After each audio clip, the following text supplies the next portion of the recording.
What's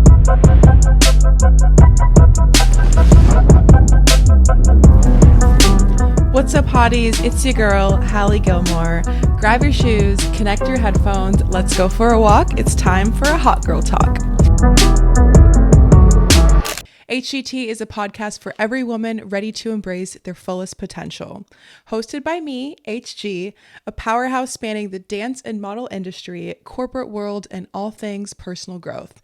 This show is your go-to guide for inspiration, empowerment, and lessons that will change your life. Let's get into it. Episode 2. Thank you guys so much for tuning in. I am your host, Hallie Gilmore. Thank you guys for being here. I sincerely appreciate your time. I've gotten so much positive feedback from episode 1 that I'm so excited to finally have time to digest it and to work on episode 2. I know it's been a little while since we've last caught up. I anticipated this was going to be a lot for me, considering I have a full-time job, husband, dog, festivities. It was my birthday, and it's just been a busy start to the year. So I'm going to be a little bit more realistic with my goals and just know that I'm doing the absolute best I can to get these episodes out to you. And like I said before, this is a journey. We're on it together, and I'm just excited to embrace the journey and not stress myself out with deadlines and stuff like that, because at the end of the day, this is supposed to be fun, and I am my own boss when I'm doing this kind of thing. So it's okay if it took me a couple weeks to get here. We're here, and so much has happened since episode 1. Guys, I had the absolute best birthday. Thank you so much for wishing me a happy birthday. Brunch was amazing. We had a little hot girl brunch, and the day was fantastic. Let me turn my phone off. Brunch was great. I started a new job this past Monday, and it has been so amazing. I'm so excited. I've been wanting change in my life for a while now, and I feel like I'm getting that. I feel like I'm living what I've been praying for, what I've been manifesting. And so now it's time for me to just sit in that and just accept it, embrace the change, know that I'm exactly where I'm meant to be. And we're here right now. Episode 2, ladies and gentlemen. This episode is going to be on my journey to the NBA.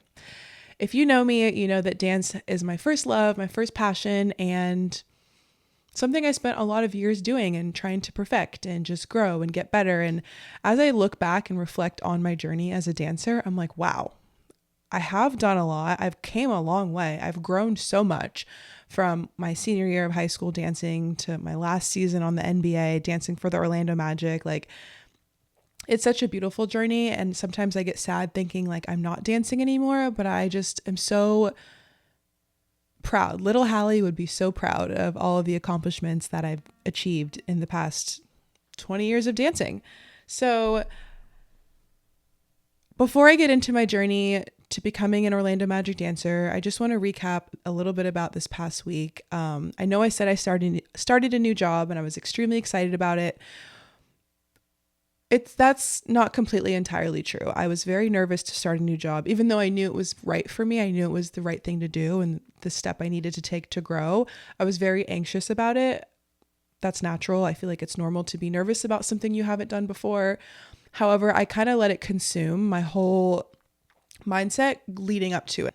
Let me rewind, guys. I do have bullet points today, so I don't get too off track.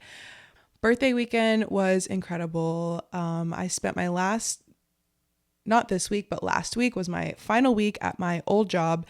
And so it was kind of chill, but also, you know, getting ready for whoever's going to take my place. Like, there was a lot of things I had to do. So it was very stressful past week. And then Friday, I flew to New York to surprise my best friend Jackie with a surprise engagement party that her now fiance threw for her and her family and his family. And it was the most fun surprise engagement party I've ever been to. It felt like a wedding. They had all the bells and whistles. It was so much fun. I spent time with her friends that she went to college with. She actually danced with them on the FAU team. And so I was just surrounded by a bunch of dancers, which is so fun. And it was just so fun exploring New York, taking the ferry from Staten Island to the city, and then going to Jersey for the engagement party. Like, we were just on the go. It was quite a weekend. We had honestly, we had like way too much fun. I don't think there's a such thing as having too much fun, but if there is a such thing, we had too much fun. So that was incredible, getting to celebrate our girl Jackie and just being surrounded by so much love. It was such a fulfilling weekend. So I went from that, like a really high to like starting a new job. Like I just was full of emotions. I literally cried Sunday as I was like getting ready to head to the airport. I hugged Jackie goodbye and I was crying and I was like, I'm just like so like stressed, overwhelmed, sad, happy. Like it was just a lot. And she's probably like, girl, why are you crying? Anyways, Monday happened. I started my new job and all the jitters went away. Everyone at my new job is incredibly nice, supportive, and wants to see me grow. And I'm so grateful. And so it's been quite the past 2 weeks. The past 2 weeks have been very eventful, and I finally have had time to do this, to sit here, to tell you guys about my last week, and then of course get into episode 2. A couple things that I reminded myself of this past week as I was feeling a little overwhelmed, a little anxious, is just that I am exactly where I'm meant to be. The things that I'm stressing about now, in hindsight, there was no reason to be stressing about them. Half of the things that I'm stressed about or worried about or overthinking don't even come into life. They don't even scratch the surface. So it's just like a waste of energy. And I am very cautious now about where my energy goes. And so I need to really practice I don't even need to practice gratitude. I just need to practice where I put my energy. And if it's towards something negative, I need to like take 5 deep breaths, sit back with myself and say, Hallie, you're okay. Everything is going to be fine. And everything was fine. All the stress, all the worry was really for nothing. And it's just a good reminder for me to just be present and don't worry about the next day. Don't worry about the day before. Just be present. And I just feel like that's helpful. So enough of me yapping. I hope you guys have been on your hot girl walks. The weather in Florida has been nice. The weather in New York was cold, okay? Whoo, it was cold. But yeah, I'm excited for spring break season. I'm excited for summer. It's going to be hot, but I love the heat. I'm a sunshine girly all day. I need a beach day in my near future or else I'm going to go crazy. Okay. Episode 2, my journey to the NBA. How did I become an Orlando Magic dancer? So I mentioned in my first episode a little bit about my dance background, but I started when I was 3 doing just a typical little 3-year-old dances, ballet, jazz, tap. I did that at a studio called Gotta Dance, and I did that up until I think it was my last year in middle school. So that's where I did a bunch of recitals and just learned all I knew about dance. That team wasn't a competition team. I didn't compete with that dance studio. So looking back, of course, I wish I would have competed in jazz, in contemporary and stuff like that, because hip hop was always there for me. It was more so the technique styles of dance, jazz, ballet. I needed more practice in, but it's all good. So I went to Gotta Dance for I think 6 years, and then I was also doing sports in middle school, basketball, volleyball, and track. And so I was dancing, wasn't like the main focus for me.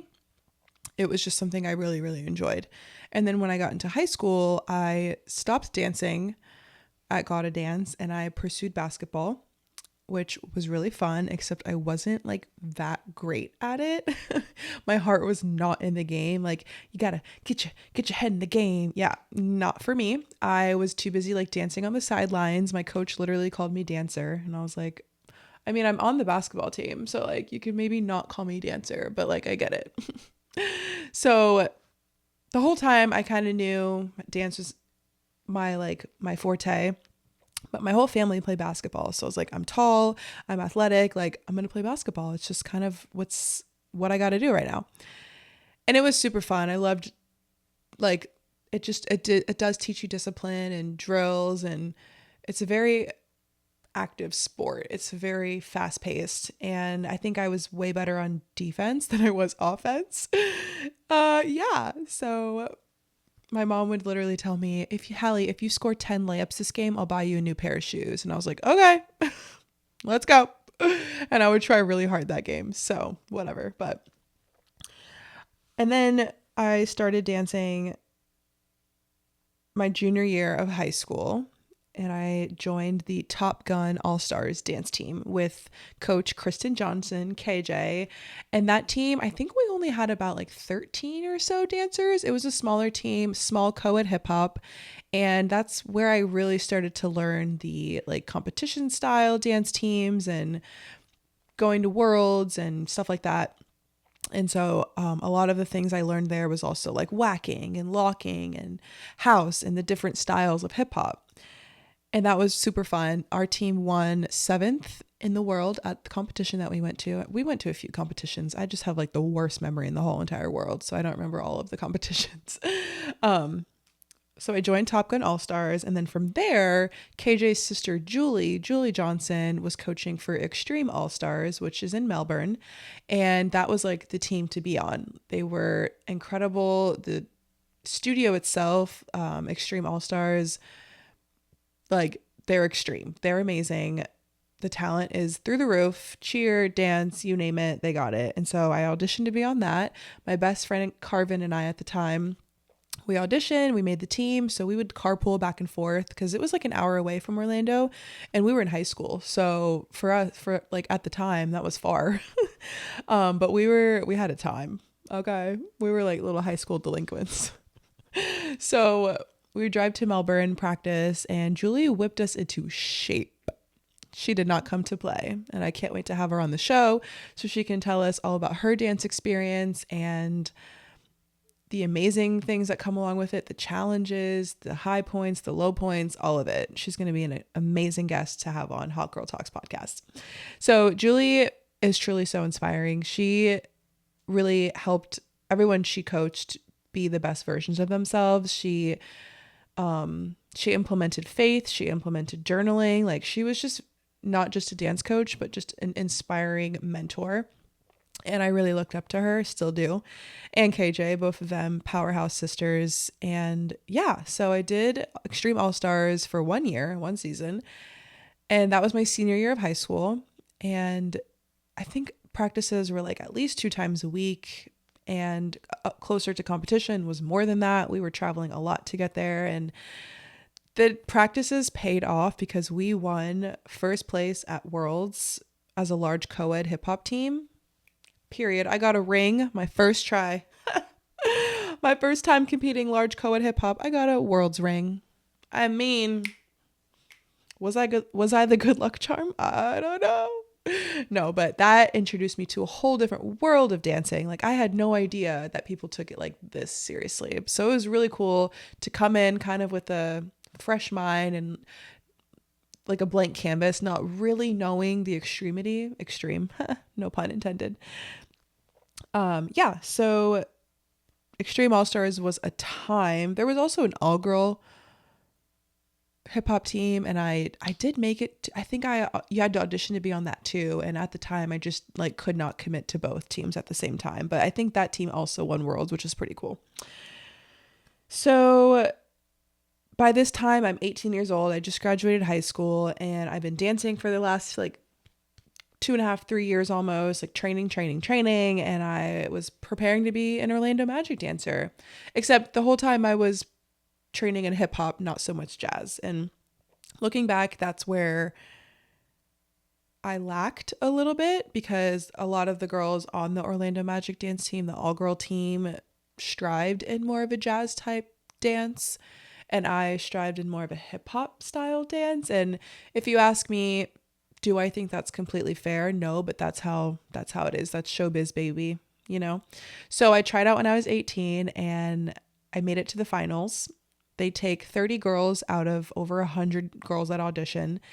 And I thought that was so fun. Like I was so proud of myself for even making it to the finals, for even, getting that far. Once you make it to finals, they take the select 30 and then you have a week-long boot camp where they kick your ass, basically. Training, they have a trainer come in, personal trainer, and they work us out on like their turf workout area at the what used to be called the RDV Sportsplex, which is a huge like gymnasium style like recreational center, and that's where the Magic practiced. I think that's where the players may or may not have practiced there. I don't know. Never saw them there, so maybe it was just the dance team. I don't really know. So yeah, boot camp was fitness based. It was space and time to drill the routine that you learned during the audition process. And there was 2 routines. So there was one routine that was like jazzy and hip hop. And there was a second routine that was like palm. I'm like hearing the song in my head. No, no, no, no, no, no. Okay, sorry. So yeah, back to boot camp.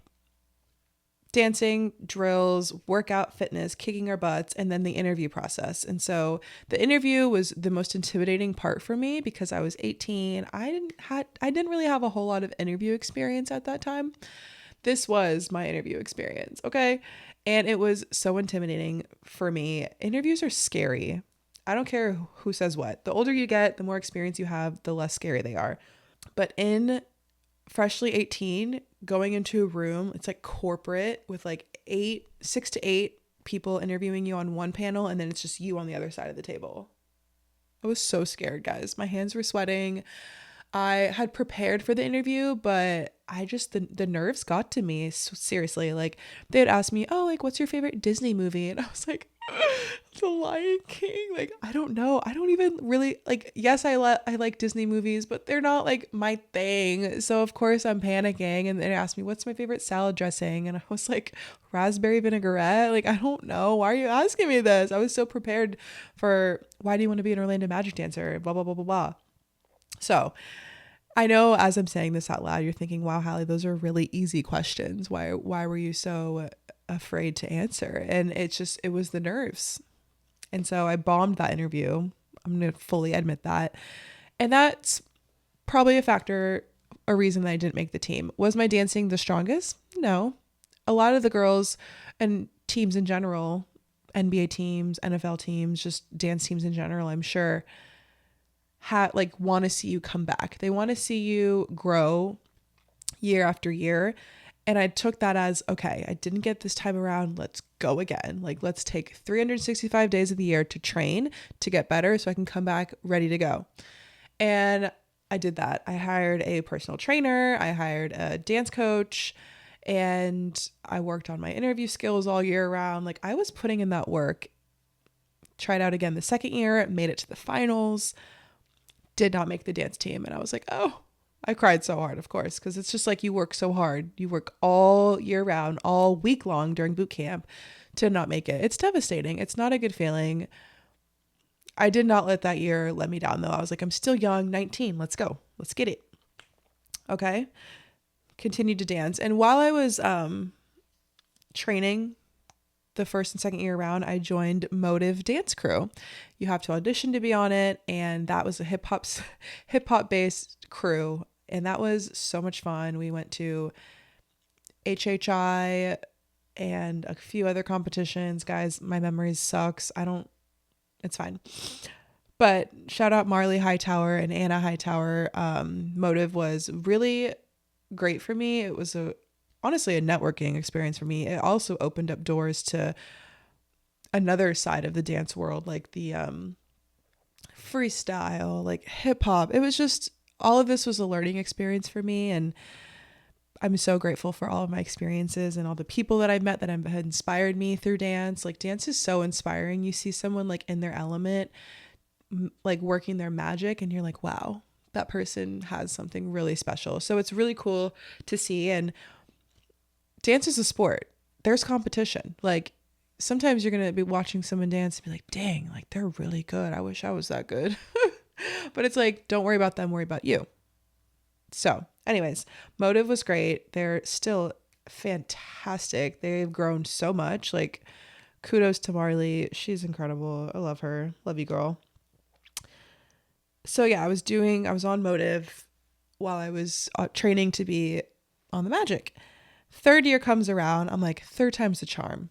I got this in the bag. I was like the most fit I've ever been. I had been, at this point, I'm in college, so I'm getting better at my interview skills. I'm getting better at public speaking and just kind of like owning who I am.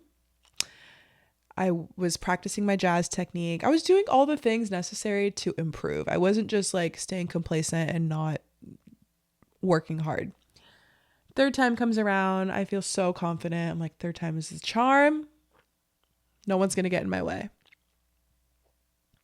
Made it to the finals. Did not make the dance team. Oh, what?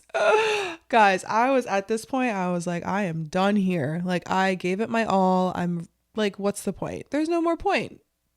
3 years in a row of me just continuously trying over and over again to be on this dance team. Like, okay, clearly it's not meant for me. It was so upsetting. Everyone that I talked to afterwards, including some of the alumni dancers, were like, we honestly don't know why you didn't make the team. Like, because at that point, I knew I was confident in like the presence I held on stage, and like I was able to captivate an audience. So like if my toe wasn't the most pointed, like, okay, cool. Like what was it that was keeping me from being on the team? To this day, I still don't really know. I can't give you a definite answer. I asked for feedback for sure. But it was just very vague. So it's all good. I'm getting to the part where I actually do make the team. But yeah, that was a tough pill to swallow. It was just a hard time for me, but baby, nothing can really tear me down, because even though I was like this close, super close to giving up, I was like, okay, Hallie, on to the next, find something new. Wasn't meant to be. Fate or God or someone in the Orlando Magic Corporation said, you know what? We're going to take this from an all-girl dance team to a co-ed hip-hop team. Hey, okay, swag, that's me. I was like not going to audition again. And then they changed it to a hip hop squad. And I was like, bet, let's go. Let's ride. Those auditions were so fun. I was in my element. I was thriving. I was exactly where I was meant to be. And the audition process was different than it was when it was all girl team. So the all girl team, there was an across the floor section. And then there was you learn the choreography and then you do it in groups. So it was a little similar to the 407 hip hop auditions, except the 407 auditions started out with the freestyle round. So they play music, you're in a group of like 3 or 4, and you play music and you have to freestyle. And that's round 1. Round 1. Freestyle. Okay. So luckily I had been freestyling a little bit, and I'm just naturally a pretty good freestyler. I'm not the best, but like you play some music, I'm going to be freestyling it up. Okay. So felt pretty good about the freestyle round. And then people get cut after that, which is like so nerve-wracking, because I'm not going to lie, guys. Some girl one time showed up in ballet slippers and I was like, girl, I think you're in the wrong room. But kudos, more power to you. She was confident in herself. But you have to be prepared. You have to know what you're walking into. I don't think she knew what she was walking into, but that's okay. Freestyle round, they're looking for tricks. They're looking for wow moments. They're looking for technique and just things that make you stand out. And so I did the best I could. I'm very groovy. I'm very like facial expressions and like just vibes when I dance. So I don't know. Also, Julie Johnson, the choreographer I talked about on Extreme, she was now the choreographer for the Magic, her and KJ. And so I was like, these are my people. Like, bring them on. Like, let's go. I was hype. I was like, Julie, KJ, my girls. And so, yeah, that was my fourth time trying out for the Magic. And I made the 407 dance team. This was the first season, the first year of this brand new dance team, like this new remodel, changes were happening. And I was excited to be a part of it because I was like, this is my time now. Like, this is my time to shine. And all of that goes to show, like, don't give up. Never give up. If something's not meant for you, you're not ready. Okay. But when you're ready for something, it will present itself. And if you keep working hard, it will pay off. Now I get to tell my kids and whoever, don't give up. If that's something you really want, don't give up. But also do your research. I probably could have and maybe should have done a little bit more research before going into the all-girl audition process. You know what I'm saying? And so, but I don't regret a thing. It taught me perseverance. Oh my gosh, guys, I forgot to mention I did the Orlando Predators dance team. before making the magic. So I was also on the Predators dance team, which I think also helped me with making the 407. I had more of like professional dance experience background. And the Predators was fun. I met one of my best friends on there. Two of the girls, like, we still talk often, and like, I don't know, Predators was fun. Was it a little like, what's the word? Not stereotypical, but were they hard on us? Like, wanted to make sure our bodies looked good, and like we weighed a certain amount and just like things like that. Yes, but that's very much like Dallas Cowboy cheerleaders. Like, you have to look the part. You're getting paid to look pretty and to dance pretty and all the things. So it did teach me tough skin. I went through a crisis on that because they dyed my hair black, and it all went downhill from there. The hair journey, that's a whole other episode. Hair, curly hair girls can relate. It is not an overnight sensation. It takes time. But anyways, I just remember we had a spa day, or like a hair and makeup practice day on the Predators, and all the girls were like so excited. It was like an hour and a half away. So we drove out there and we were like, oh, we're getting pampered. How fun. And the makeup artist that was there, no tea, no shade, but like, I'll literally pull up the receipts, the makeup photos that I have. It was horrendous, y'all. We were like, what is going on here? Okay. And then they had little Susie doing my hair, and she like cut my hair and dyed my hair. And I was like, why am I letting this girl touch my hair? Lesson learned. You live and you learn. Okay. But let me tell you, never again. Shout out to the Predators though.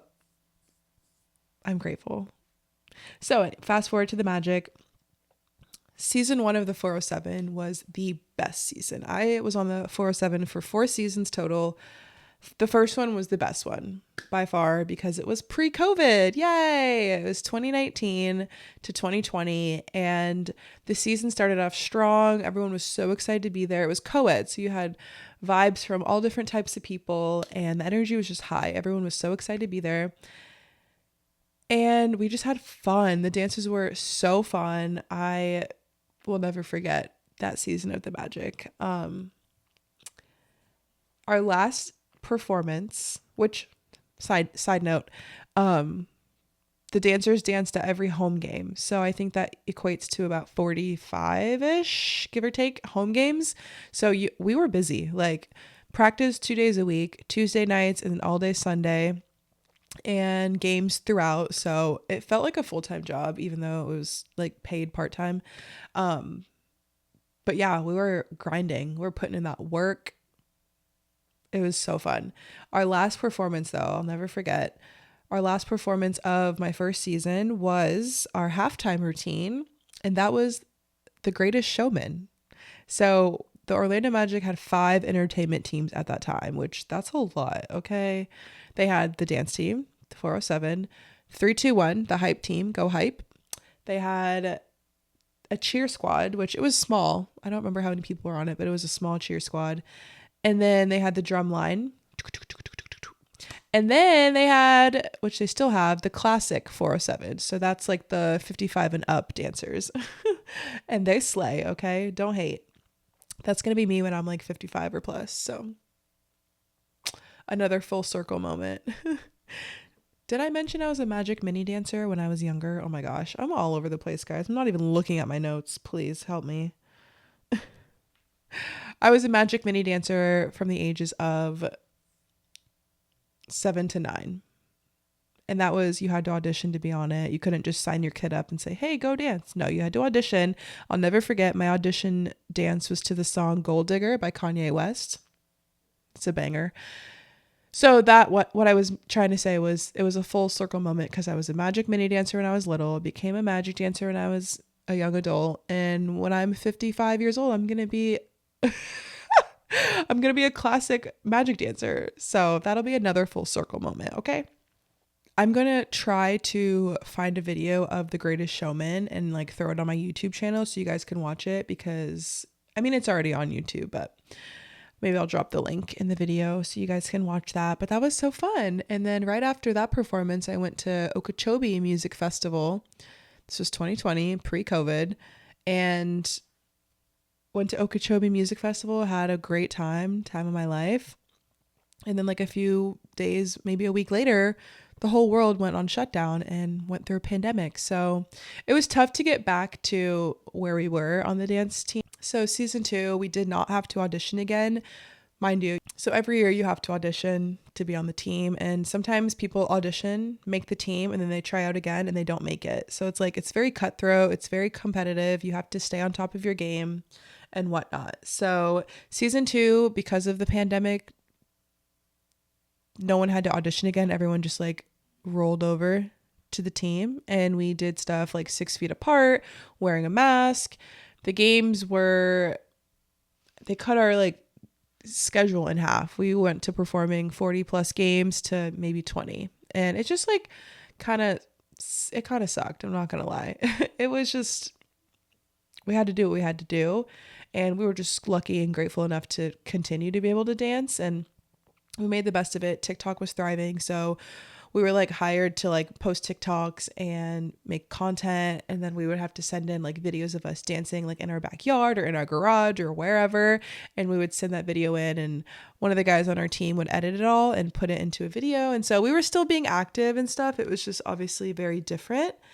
And then when we were back allowed in the arena, we would record videos, like promo videos, to really just promote the dance team. And that was so fun. Those videos are fire. The only sad thing now is that we're wearing a mask in all of them. So it's like, I can't really post that content because it's just like 5 years old. But make the best of it. Health is the most important thing at the end of the day. So yeah. And then the next season rolled around and COVID kind of had dispersed. It wasn't as serious. It wasn't as crazy and chaotic. So people were coming back to the games. You didn't have to wear a mask, and the dance team was thriving again. And yeah, it was just so fun. Nothing will ever honestly compare to the fun we had in rehearsals and practice and just bonding with the team. The team got along really well. We would go out downtown after the games. We would like go to, I don't know, bowling, arcade. Like we would just bond. We would have a lot of fun, and we would hang out outside of practice. And just being a part of a dance team, if you're on one, if you've been a part of one, you know that feeling. And it's like when you're not on that dance team anymore, like it's such it sucks because you just had so much fun being a part of a team and stuff like that. So yeah, but that's pretty much my journey to the NBA. I got to do some really cool things while I was on it. I got to do a Lululemon photo shoot with a collaboration with the Magic. That was exciting. I got dinner with Pat Williams a few times, and he kind of mentored me a little bit. He gave me some books that he had written. And if you guys don't know, Pat Williams used to be like the general manager for a bunch of sports teams, but specifically the Magic. And yeah, what else? We did parades, community events. It was just a time. I miss it so much. I really do. I love being on that court. I loved like waving at the fans, smiling, having fun, just being who I am and getting paid to do it, and just having those unforgettable memories. Priceless. Did the dancers get paid? Great. I didn't do it for the money. I did it because it was amazing. It was such an amazing opportunity.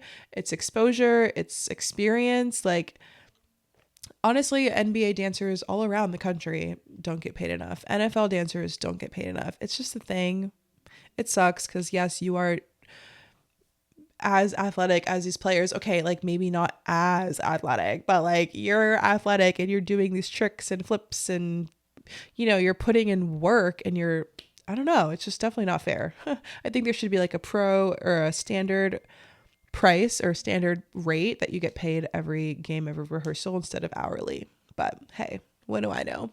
Maybe I'll be part of the change for the future round of dancers in 20 years or something. But anyways, guys, I just wanted to give you a little bit of background knowledge on my dancing journey and just express how much dance means to me and how much it meant to me. It still means a lot to me, but I'm not in the studio. I'm not training. So it kind of feels distant. Okay, guys. So I have to wrap this episode up because my camera SD card is running out of memory. Go figure. I'm still learning the technical side to producing a podcast. I promise if I just did audio, I would already be done here, but I want to produce the video because I worked really hard on my space. And speaking of space, I have a new Hot Girl Talk sign. It's not hung up on the wall yet, but it will be. Shout out to my best friends for surprising me with this gorgeous gift on my birthday. You guys are so loved. I love you so much.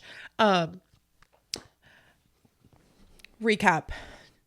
It's been a long dance journey. I have had such a blessed time experiencing different dance teams, meeting all these incredible talented dancers along the way, and I still am so invested in the Orlando Magic as far as like supporting the dance team and just watching their journey, watching their videos and routines. They're so good. Like, people will talk their shit about the 407 if they want to, like, oh, we miss the old Orlando Magic dancers, which no discredit, like I mean, how could I discredit? I wanted to be on that all-girl team so bad. Like, I'm not here to talk shit. But also, like, the 407, like, some of y'all could not keep up. Okay? I'm just being so honest. I'm saying, okay? The 407 is on fire, and I'm just so proud of them. The Orlando Magic is such an amazing organization, company, team to work for, and I will always miss it. It was so much fun. But now I'm on to this new journey of my life, and that is being a corporate baddie, entrepreneur, wifey, mother one day, you know? So maybe one of these days I'll get back into a dance class and just bust it down and just have fun with it and kind of just make that little girl inside me have fun dancing again. So one day. I'm not done dancing forever, but for right now, I'm chilling. So I just wanted to tell you guys about my dance journey to kind of get that out of the way. I'm looking forward to having some guests on the show coming up. I feel like the energy is going to be so high. I will check back in with you guys in a couple weeks. I'm excited to go on my hot girl walks, get back into my fitness routine. You know, when you go on vacation and you come back and you're kind of just like out of it a little bit. That's me. I have been struggling. My knee has not been feeling great after going to New York, but hey, we're here. It could be so much worse, and I'm just counting my blessings and being grateful. So, hotties, I love you. Thank you for tuning in, and I just hope you have a blessed week. I hope that you're taking care of yourself mentally and physically. I hope you're surrounding yourself with people who make you feel loved and appreciated, because that's really all that matters. And yeah, take time for yourself. Do what makes you happy. If you're scared of starting something new, or if you're scared of change, don't be.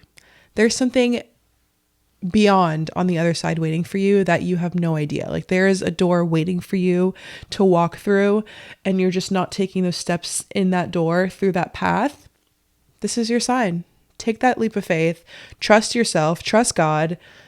Everything's going to work itself out. And I have true confidence and faith in that. And also, guys, I am attending Rich Girl Conference 2025, Rich Girl Conference, March 8th and 9th, next weekend. And if you have not heard about it, the clock is ticking, baby. This conference is going to be so fire. If you don't follow Rich Girl Cult on Instagram and listen to her podcast, you should. This conference is going to change my life, and I can't wait to check back in with you guys when I get back from it. It's in Orlando. It's right actually down the street from where I live. So I'm so excited to be in a room full of badass women, entrepreneurs, like boss ass bitches. Like, it's getting me hype. So again, thank you guys for being here. Hot Girl Talks podcast. We're cooking something up. Hey. Love you guys. HG out.